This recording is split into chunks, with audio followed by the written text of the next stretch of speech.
একটু আগে আমি একটা শুনানি করে আসলাম সকালে, একটা জেরা করলাম। একটা মেয়ে, একটা বুয়েটের একটা ছাত্র, সে একটা মেয়েকে বিয়ে করলো, সুন্দরী মেয়েকে, খুব চমৎকার সুন্দরী মেয়ে।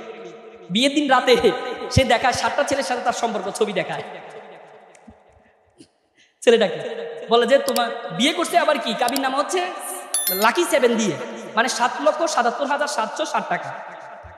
রাতে বিয়ের দিন রাতে বলতেছে ডিভোর্স দাও, আর আমার টাকাটা আমাকে, মোহনার টাকাটা আমাকে দিয়ে দাও, মোহনার টাকাটা আমাকে দিয়ে দাও। ছেলে তো বুয়েট থেকে পড়া ছেলে, সুন্দর ছেলে, ডিপিটিসিতে জব করে, বেচারা ইঞ্জিনিয়ার, বেচারা তো পরে যখন দিচ্ছে না তখন বিরোধ করে দিল এক মামলা।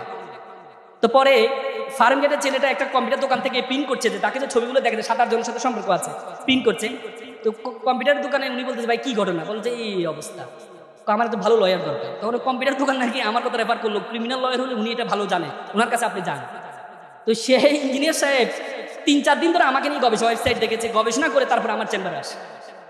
পরবর্তীতে এই মামলা তাকে আমি জামিন করিয়েছি। তারপর আজকে মেয়েটার যারা করলাম, মেয়েটার যারা করবো, মেয়ের নাকে দিয়ে মুখে দিয়ে বাতাস বেরোচ্ছে, তাকে যখন বিষয়গুলো সবগুলো সামনে নিয়ে আসা।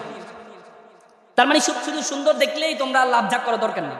আল্লাহ তাআলা কালো তৈরি করেছে কারণে, আমার মতো কালো তৈরি করেছে কারণে, আবার তোমাদের মতো সুন্দর তৈরি করেছে কারণ দিয়ে। তোমাকে অনর্থক সৃষ্টি করেনি আল্লাহ। মিস্টার বিনের নাম শুনেছেন? মিস্টার বিন অক্সফোর্ডের ছাত্র ছিল। মিস্টার বিন যখন অক্সফোর্ডে পড়ে তখন তার খুব স্বপ্ন সে নাটিকা করবে, নাট্যশালায় সে থিয়েটারে সে ভর্তি হয়। থিয়েটারে ভর্তি হওয়ার পর থিয়েটার তাকে একটা ডায়লগ দেয়, সে ডায়লগটা বলতে পারে না। তো তারা বলে তুমি যদি ডায়লগ না বলতে পারো তাহলে তুমি কি নাটক করবা, তাকে বের করে দেয়। মিস্টার বিন চিন্তা করলো আমি ডায়লগ বলতে পারি না, কিন্তু আমি এমন একটা নাটক আবিষ্কার করব যে নাটকে কোনো ডায়লগ দিতে হবে না। 3 বছরের মাথায় মিস্টার বিন এমন একটি মুখ অভিনয় আবিষ্কার করলেন, পুরো বিশ্বরে এত আলোড়ন তৈরি হয়েছে, পরবর্তী অক্সফোর্ড থিয়েটার তাকে নিয়ে পুরস্কৃত করেছে। এরপর তুমি বলো তোমাকে অনর্থক সৃষ্টি করেছে আল্লাহ? আল্লাহ তোমাকে অনর্থক সৃষ্টি করেছে? আল্লাহ তোমাকে অনর্থক সৃষ্টি করেনি। তুমি একটু কালো হলে মন খারাপ করো, হ্যাঁ আমি কালো, আমাকে কেন আল্লাহ অনর্থক সৃষ্টি করেছে? মন খারাপ করো না? করো না? একটা ছেলে প্লে বয়, খুব সুন্দর, সবসময় মেয়েরা তার পিছনে ঘুরে। তো পড়াশোনা তো আর করে নাই, সবসময় প্লে বয় ছিল, পড়াশোনা তো আর করে নাই। তো চিন্তা করলো এবার তো বয়স তো পার হয়ে যাচ্ছে, বিয়ে তো করা দরকার। বিয়ে করতে হলে তো বউ চালাইতে হবে, বউ চালাতো সামর্থ্য তার নাই। সে চিন্তা করলো এমন একটা মেয়ে বিয়ে করতে হবে যে মেয়ের কি, যে মেয়ে চাকরি করে। তো পরে বন্ধুকে বলে বন্ধু চলো একটা মেয়ে দেখতে যাবো। বন্ধু তো ভাবছে যে তার পিছনে সুন্দর সুন্দর মেয়েরা ঘুরে, এমন এক বিশ্ব সুন্দরীকে আজকে দেখতে যাবে, একটা দেখা তো তার খুব শখ। বন্ধু যাওয়ার পর দেখেছে মেয়েটা কালো।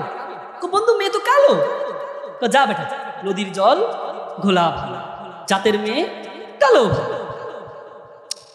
বন্ধু একটু পর বন্ধু তো টেডা, যা বেটা, এটা লক্ষ্মী টেডা।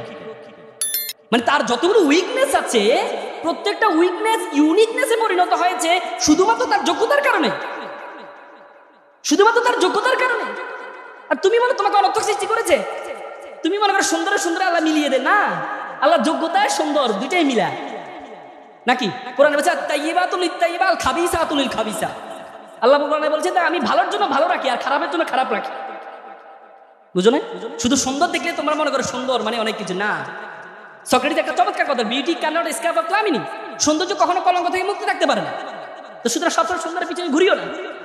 তোমাকে অনর্থক সৃষ্টি করে। আমরা সবসময় সুখের সঙ্গেই খুঁজে পাই না, সুখের সঙ্গেই খুঁজে পাই না। একটা কাক মন খারাপ, আমি কালো মানুষ, আমি কালো পাখি, আমাকে কেউ সম্মান দেয় না।